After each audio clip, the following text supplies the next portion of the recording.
Hello friends, स्वागत है आपका यूजीसी नेट हिंदी साहित्य चैनल में। आज की हम क्लास में पढ़ेंगे लौकिक साहित्य। इससे हम पहले की जो क्लास है उसमें पढ़ चुके हैं रसो साहित्य। हम यूजीसी नेट हिंदी साहित्य की प्रिपरेशन कर रहे हैं, जिसमें हम इकाई 2 पढ़ रहे हैं। इकाई 2 में आदिकाल, और आदिकाल हमारा आज कंप्लीट हो जाएगा। हमने आदिकाल की सभी रचनाएं पढ़ चुके हैं। आज हम पढ़ेंगे लौकिक साहित्य। लौकिक साहित्य की जो सबसे पहली रचना है वो है ढोला मारूरा दुहा। कब लिखी गई थी? 11वीं सदी में। इसके कवि का क्या नाम है? कल्लोल कवि। इसका जो कवि है कुशल लाभ है। इसका जो प्रमुख कवि है वो तो कल्लोल है, पर 14वीं सदी में कुशल लाभ नामक एक कवि ने इसमें कुछ दोहे ऐड किए थे। तो कभी कभी इसका कवि कुशल लाभ आ जाता है, कभी कभी कल्लोल भी आ जाता है। तो ढोला मारूरा दुहा कब लिखी गई थी? 11वीं सदी में। किसने लिखी थी? कल्लोल ने। अगर 14वीं आ जाए तो कुशल लाभ ने। यह लोक प्रचलित प्रेम काव्य है।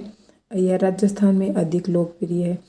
दूसरे नंबर पे है राजकुमार ढोला और राजकुमारी मारवाड़ी की कथा है। इसमें किसकी कथा है? ढोला मारूरा दुआ में राजकुमार का नाम है ढोला और राजकुमारी का नाम है मारवाड़ी।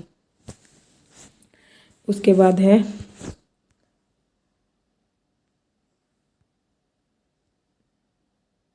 आचार्य हजारी प्रसाद द्विवेदी ने इनके दोहों को हेमचंद्र और बिहारी के दोहों के बीच की कड़ी माना है कि ढोला मारूरा दुहा रचना में जो दोहे हैं उनको हेमचंद्र जो जैन कवि हैं और बिहारी जो हम आगे रीतिकाल में पढ़ेंगे, उन दोनों कवियों के जो दोहे हैं उनके बीच की कड़ी माना है ढोला मारूरा दुहा रचना के जो दोहे हैं उनको। उसके बाद आते हैं अमीर खुसरो। अमीर खुसरो का समय है 1255 से 1325 ईस्वी।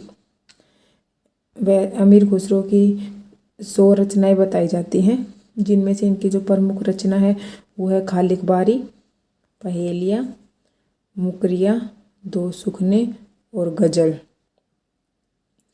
और जो अमीर खुसरो थे वे अपने पहेलियों के लिए बहुत प्रसिद्ध थे। और अमीर खुसरो की जो पहेलियाँ और मुकरिया थी उनमें उक्ति व चित्रिय की प्रधानता थी। उसके बाद आता है आवाज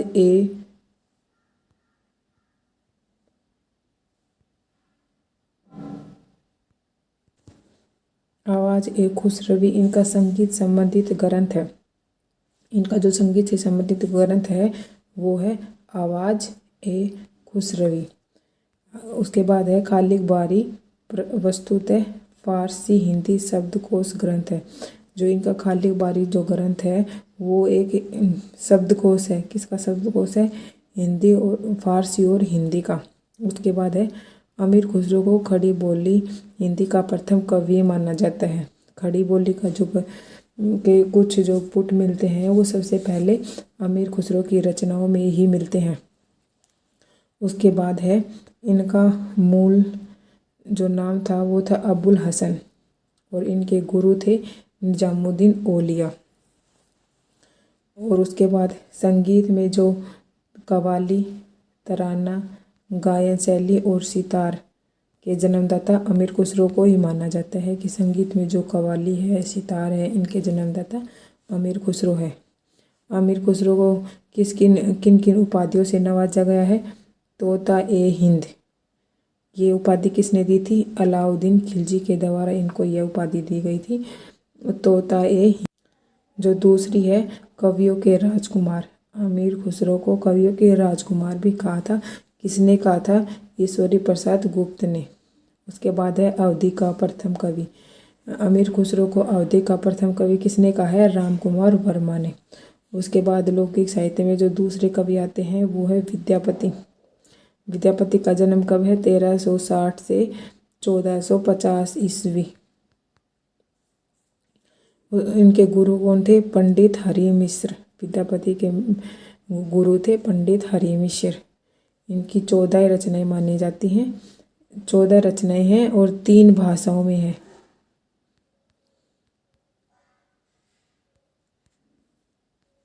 जिसमें सबसे पहले जो भाषाओं में जो इनकी जो रचना आती है वो है संस्कृत। संस्कृत में इनकी रचना है शैव श्रव शार। उसके बाद आती है दुर्गा भक्त तरंगिणी और गंगा वाक्यावली, भू परिक्रमा, दान वाक्यावली, पुरुष परीक्षा, विभाग सार, लिखनावली, गया पतलक वर्णकृत। इनकी संस्कृत भाषा में ये रचनाएं हैं, ये 9 रचनाएं हैं संस्कृत भाषा में इनकी। इनको हम कैसे याद करेंगे कि जब हमने विद्या प्राप्त करी संस्कृत भाषा में, जब हमने विद्या प्राप्त करी संस्कृत भाषा में तो हमें सब कुछ मिल गया। श्रव शव सार सब कुछ मिल गया। शैव मतलब शिव जी, श्रव सार मिल सब कुछ मिल गया। फिर उसके बाद हम क्या मिले, क्या बने, फिर हम उसके बाद दुर्गा के भक्त बन गए। दुर्गा के भक्त बने तो गंगा किनारे गए। शिव के भक्त मिले, हमें सब कुछ मिला। फिर हम दुर्गा के भक्त मिले, फिर हम गंगा के किनारे गए। गंगा के किनारे जाके हमने सोचा कि हम तो भू परिक्रमा करेंगे, कि पूरी भूमि की परिक्रमा करेंगे और दान देंगे। हमने भूमि की परिक्रमा करी और दान दिया। उसके बाद सोचा कि चलो पुरुष की परीक्षा लेके देखते हैं। पुरुष की परीक्षा लेते हैं, लेने के लिए कहाँ जाते हैं, एक विभाग में जाते हैं और वहाँ पे लिखते हैं। पुरुष की परीक्षा लेने के लिए विभाग में जाते हैं और वहाँ पे जाके हम लिखते हैं ज्ञा पतलक वर्ण में। वहाँ पे जाके हम कुछ लिख देते हैं, किसमें, ज्ञा पतलक वर्ण में कुछ लिख देते हैं। उसके बाद है इनकी अवध भाषा की रचनाएं। अवध भाषा में इनकी 2 रचना है, कीर्तिलता और कीर्ति पताका। जो इनकी जो कीर्तिलता जो रचना है वो है तिरहुत के राजा कीर्ति सिंह को समर्पित है। कीर्तिलता जो रचना है वो है राजा कीर्ति सिंह को समर्पित है। और इसकी जो कीर्तिलता की जो रचना है उसकी रचना हुई है भृंग भृंगी संवाद में। भृंग भृंगी संवाद में इसकी रचना हुई है। उसके बाद आता है कीर्ति पताका। यह रचना तिरहुत के राजा शिव सिंह का प्रशस्ति ग्रंथ है। जो कीर्तिलता थी वो किसका था, कीर्ति सिंह का। और जो कीर्ति पताका है वो किसकी है, शिव सिंह का। और इनका ये जो कीर्ति पताका जो ग्रंथ है ये उपलब्ध नहीं है, अप्राप्य है। उसके बाद आती है इनकी मैथिली भाषा की रचनाएं। मैथिली भाषा में भी इनकी 2 रचनाएं हैं, पदावली और गोरक्ष विजय। गोरक्ष विजय इनका एक नाटक है और इनकी जो पदावली रचना है वह अत्यंत प्रसिद्ध है। यह श्रृंगार परक, भक्ति परक और मुक्त काव्य है। जो पदावली है वह एक मुक्त काव्य है जिसमें श्रृंगार भी है और भक्ति भी है। उसके बाद आता है कि निराला से संबंधित कुछ कथन है कवियों ने कि उनके बारे में क्या क्या कहा है। वो है निराला ने कहा है कि पदावली के पदों को नागिन की लहर कहा है। निराला ने पदावली के जो पद है उनको नागिन की लहर कहा है। मैंने इसको कैसे याद किया था, न से, कि भाई जैसे नागिन की लहर आएगा तो हमें ध्यान आ जाएगा कि भाई ये तो निराला का है, सूर्यकांत त्रिपाठी निराला का। उसके बाद बच्चन सिंह ने उन्हें जातीय कवि कहा है। विद्यापति को जातीय कवि कहा है कि छोटे बच्चे जब विद्या करने जाते हैं तो उन्हें जात पात से कुछ लेना नहीं होता, जातीय कवि का। और उसके बाद आता है आचार्य प्रसाद द्विवेदी ने विद्यापति को कहा है श्रृंगार रस के सिद्ध वाक कवि थे वे। किसने कहा है, श्रृंगार रस के सिद्ध वाक कवि थे विद्यापति। किसने कहा था, आचार्य प्रसाद द्विवेदी ने। उसके बाद है रामरक्ष बेनीपुरी। रामरक्ष बेनीपुरी ने क्या कहा था, ने विद्यापति की पदावली को जीव और परमात्मा के संबंध का रूपक मानना है। कि रामरक्ष बेनीपुरी ने कहा है कि विद्यापति की जो पदावली थी वो जीव और परमात्मा के संबंध का रूपक है। उसके बाद है कि जो विद्यापति है उनको कुछ उपाधियां भी प्राप्त थी, जिसमें पहली थी मैथिल कोकिल। विद्यापति को कहा जाता था मैथिल कोकिल। अभिनव जयदेव, कवि शेखर, कवि कंठहार, कवि रंजन, खेलन कवि, दशावधान, पंचानन इत्यादि उपाधियों से इन्हें विभूषित किया गया था। क्या क्या था? मैथिल कोकिल, अभिनव जयदेव, कवि शेखर, कवि कंठार, कवि रंजन, खेलन कवि, इन सब उपाधि विद्यापति को दी गई थी। उसके बाद चौथे नंबर पे जो कवि आते हैं वो है उदयतन सूरी। उदयतन सूरी की रचना का क्या नाम था? कुवलयमाला कहा। कब की? 9वीं सदी की।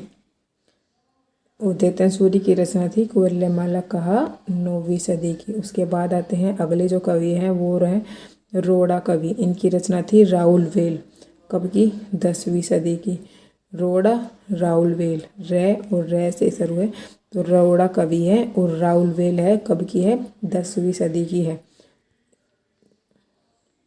ये जो राउलवेल जो रचना है वह एक शिलांकृत कृति है और यह गद्य पद मिश्रित चंपू काव्य है। इसमें राउल नामक नायक नायिका का नक्शिक वर्णन है। एक शिलांकृत कृति है, गद्य पद मिश्रित चंपू काव्य है। यह एक चंपू काव्य है राउलवेल, और इसमें नक्शिक, हिंदी में सबसे पहले नक्शिक का वर्णन राउलवेल ग्रंथ में ही मिलता है। उसके बाद आता है दामोदर शर्मा। इनकी रचना क्या थी? उक्ति व्यक्ति प्रकरण। कब? 12वीं सदी। व्याकरण के अनुकूल व्यवस्थित एवं व्यवस्थित एक व्याकरण शास्त्र है यह एक व्याकरण ग्रंथ है। उक्ति व्यक्ति प्रकरण क्या है?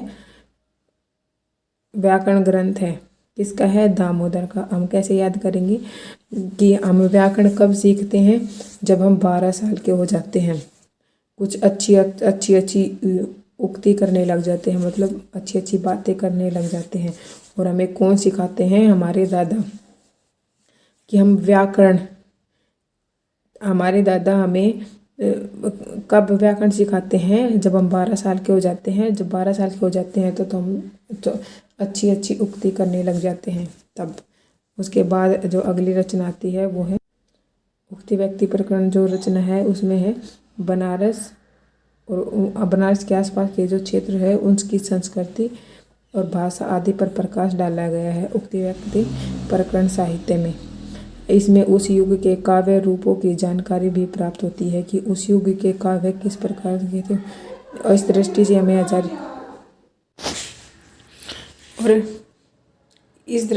इसे हजारी प्रसाद द्विवेदी ने अत्यंत महत्वपूर्ण ग्रंथ माना है।